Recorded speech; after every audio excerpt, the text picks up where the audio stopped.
Hello and welcome back. It's your bestie B. Excuse my dog. He might be annoying today. Dad is out of town, so I don't have anyone to babysit Mr. Bubby. So anyways, I am so excited for this one because I have been saying this, that I have fallen in love with failure, and I see it as such a positive, beautiful part of my journey. And I want to share this perspective with you guys because I honestly think failure is just, it's overhyped. Okay, let's be real. The way we perceive it is like very much so over the top, extra, end of the world. And the bottom line is that failure is completely inevitable. It's going to happen to you. So you might as well just kind of switch up your spin on it so that you can use it for your benefit rather than become a victim of failure, because it can go one of two ways. That's just the reality of it. But you have choices and you have free will. So I'm gonna show you guys what really made me fall in love with failure. Before we dive in, if you're new here, be sure to hit the subscribe button. And if you're already here, hit the notification bell so you guys know every single time I post. So let's get into this whole falling in love with failure. The one thing that really did it for me was understanding that if I want to actually progress in life, I'm gonna have to fail. It's going to have to happen. So I might as well make it a part of my experience that I'm enjoying. So take my podcast, for example. A lot of you know I'm launching a podcast in a few weeks here called Delusional Diaries. But some of you don't know that this is actually my second podcast. This is not my first rodeo. I actually launched a podcast in the pandemic called The People We Follow. It's still up if you want to check it out. But I ended up having a massive failure with that one. I didn't realize how difficult it was to actually run a podcast on my own in conjunction with everything else that I had to do. So what ended up happening is that I got burnt out and I physically got sick. And my mental health took a toll, not because of the podcast, but a lot of things that were happening at that time, you know, pandemic stuff. But in turn, I had to end up deciding to put a pause on the podcast. And you guys, I was sick to my stomach about it. I really was. To be able to tell you this right now and kind of like scoff at it is amazing because I felt like such a fucking failure. And it's one thing to fail, but it's another thing to fail publicly. So you can't tell me that I don't understand.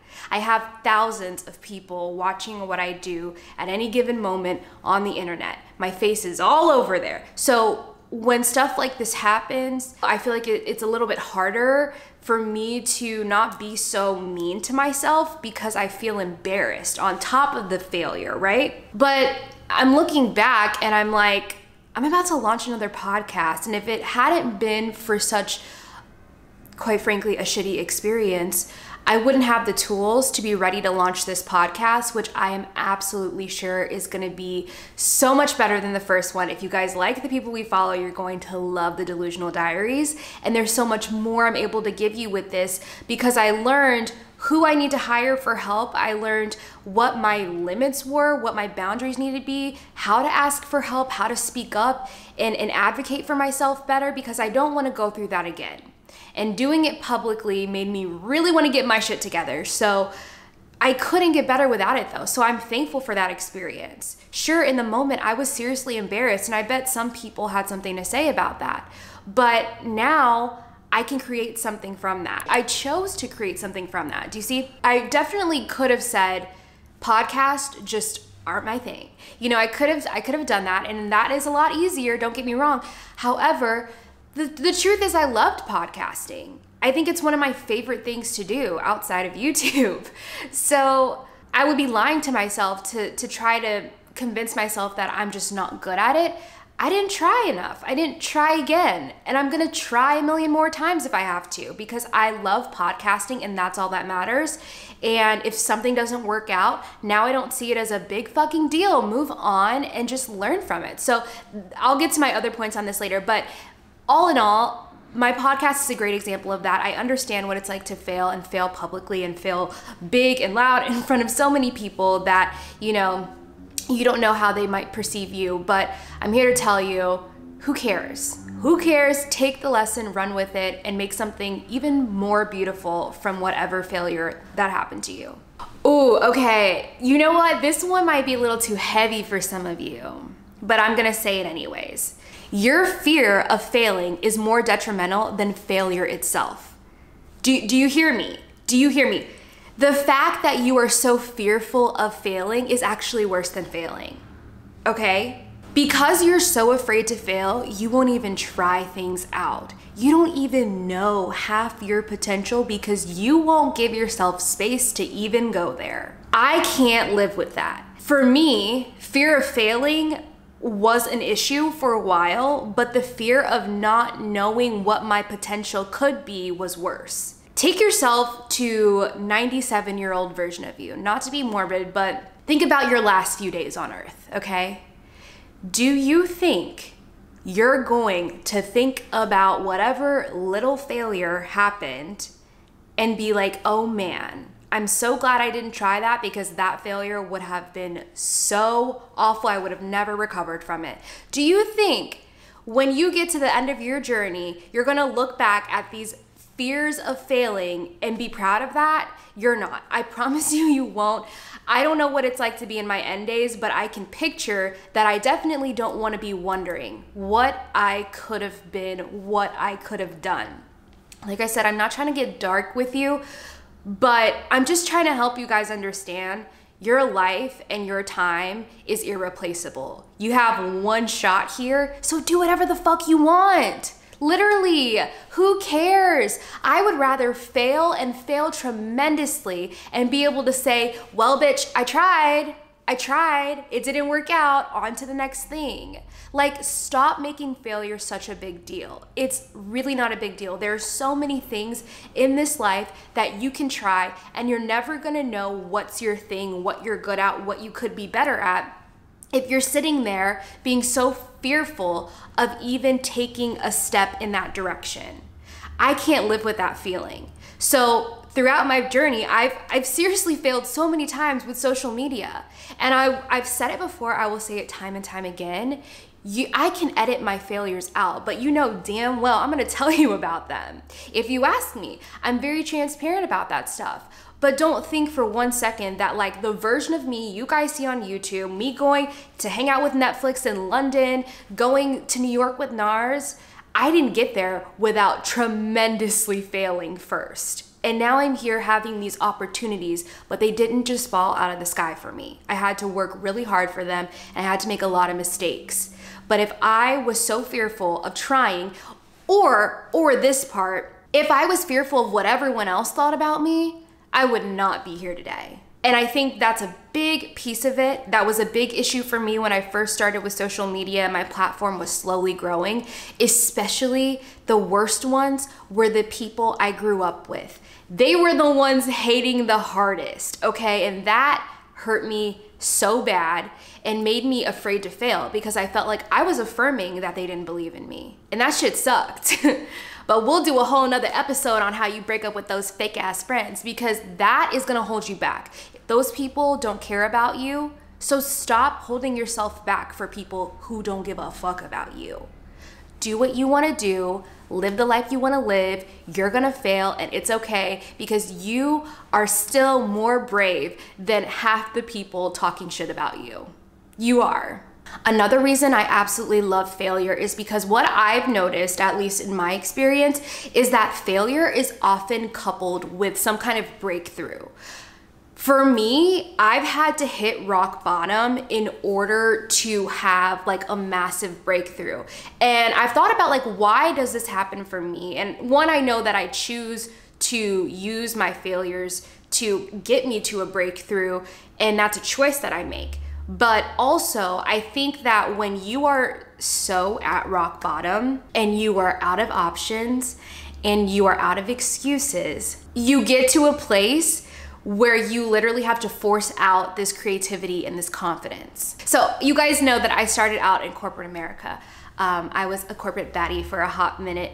And what some of you don't know is that I actually was like on probation or whatever. I was like about to get fired from that job. And this was my rock bottom at this job. I had been coasting, I had been trying to make this job work, and it really just wasn't my thing. And I finally got to a point where my bullshit caught up to me, and my manager took me to the side and she was like, hey, your performance just isn't where we need it to be, and so essentially we're putting you on probation, and if things don't improve, this is like it for you. I literally was crying in the middle of this meeting. I felt like a fucking failure.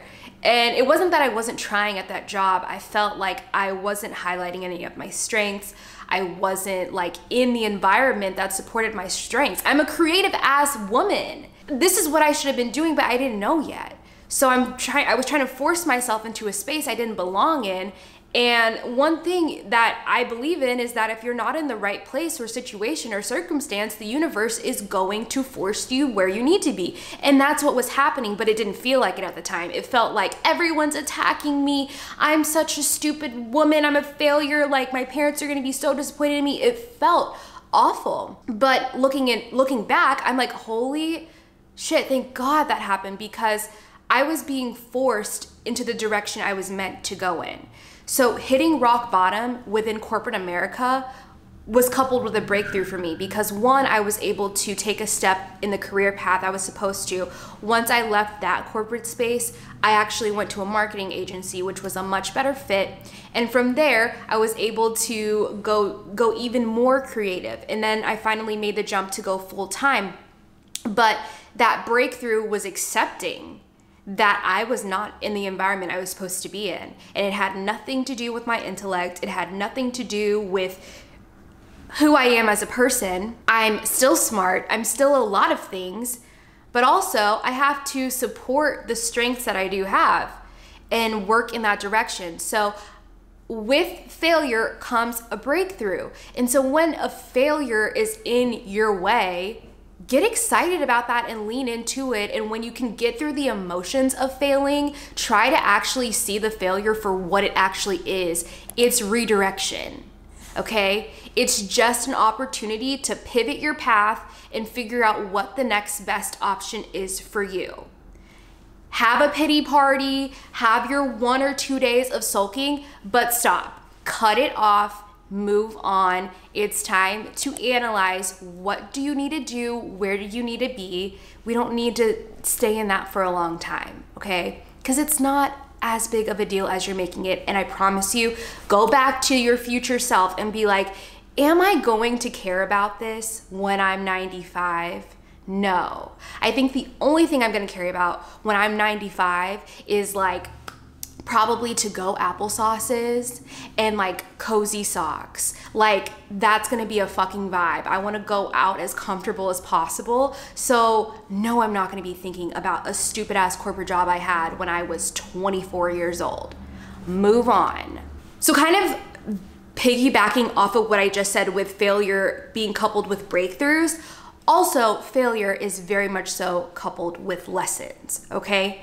So another great example of this, not my own, but one that I constantly think about when I find myself slipping into the victim mindset with failing, is Shaquille O'Neal. Big Shaq, okay? I don't know if you guys know a lot of his story, but he talks about this. If you don't know about Shaq, he is one of the most successful, rich athletes out there. This man has his hand in so many business investments. He is making money in his sleep, when he farts. This man is not short on anything, and he's everywhere. He's doing everything, okay? But when Shaq got his start in his like rookie days, right, and he first started to make money, he completely blew it and he went bankrupt. This happens to a lot of athletes, okay? And I think the issue is that some of these athletes come from literal poverty, so they don't understand that when you get those big checks in the professional spaces, you've got to know how to keep that money, but how to grow that money. And that is a wealth mindset. That's not something that's taught to lower income people. That's why I do videos like Abundance Mindset. Please go watch that, because this stuff is not taught. When people win the lottery, there is a statistic showing how many of these people go bankrupt after winning the lottery. because obtaining wealth is different than sustaining wealth. Actual rich people know how to keep their money, save their money, grow their money, and have their money work for them. So Shaq learned that very early on. He was like, oh, he lost all his money very quickly, but then he decided that he was never gonna do that again. He made the choice to choose the lesson instead of becoming victim to it. Just because you're an athlete doesn't mean you keep money. A lot of those athletes get money and don't know how to keep it. They blow so much of their money. And then say an injury happens, right?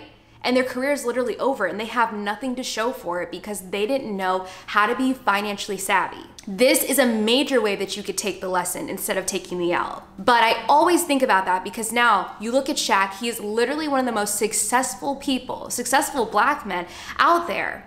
And for me, it was great to see someone like that growing up, especially a black man, because I didn't understand the concept of, you know, obtaining wealth, but also taking a failure, making it a lesson. That really spoke to me with his story. Not so much the money side, but like his mindset and his behavior and how he chose to just figure out and learn from it. So because of that, I was able to learn from him. And you can do that for yourself, you can do that for other people, and I promise you, like, your failures are so beneficial to talk about with your friends and family too, because they're learning from you too. And that's why I share my failures with you guys, because we can all learn from each other and maybe save some time. But think of Shaq, think of that experience. If someone like him could learn and make the change, so can you, right? You can choose what you want to do with the failure, and my recommendation is take the lesson. I've said this a couple times in this video, but I want to reiterate how important it is to move on from the failure. Beyonce said something about this, like when she needs to be emotional and sulk, she gives herself like 24 hours to do it. Something like that. Baby, we all need to take a little note from Queen B, okay? Queen B and Bestie B are here to remind you that you cannot become your failures, okay? It doesn't matter what it is, but staying in negative emotions for a long time, it's not gonna serve you. You're just gonna fester in it, it's gonna build into poison in your life, and it does nothing for you. So why not book some time for it? I definitely do this. If I'm having a whole ass day where like it just seems like nothing is going my way, you can ask AJ. I will literally be like, I'm canceling today. It's canceled because I have a bad attitude and I'm about to cry and I'm just not feeling it. So I'm gonna give myself the rest of today to like get it together. I'm gonna go ahead and cry because I feel like I need to do that. I'm gonna take a bubble bath. I'm gonna spoil myself and go get some freaking sweet green salad and a drink that I like and baby myself for the rest of the day. And then tomorrow I'm gonna wake up a boss ass bitch. But right now, I'm gonna cry, okay? So figure out what your allotted time needs to be, right? Maybe it's half a day, maybe it's 72 hours, but baby, let's not try to make this an entire new series, okay? Let's move on from it, let it go. Most importantly, forgive yourself, because I promise you, other people aren't thinking about your failure as much as you are. You're your worst enemy, and I guarantee you are beating yourself up more than anybody, and that is so counterproductive. You need to be your biggest advocate and your biggest cheerleader, because who else will be, right? I mean, your dog. But you need to be there first. Seriously, it's important. I'm gonna leave you with this. Failure is not the enemy. It's your interpretation of failure that is the toxic part of your life. If you can change your mind about failure and change how you think about it entirely, I think you will see that you can move through life so much more confidently and so much more strategically when you're not carrying all these emotions and shame and guilt around not being perfect. Drop the perfectionist attitude and lean into the messiness of life and not being perfect, okay? We spend way too much time focusing on going through life and doing everything to a T, but it's not realistic. And sometimes shit's gonna hit the fan.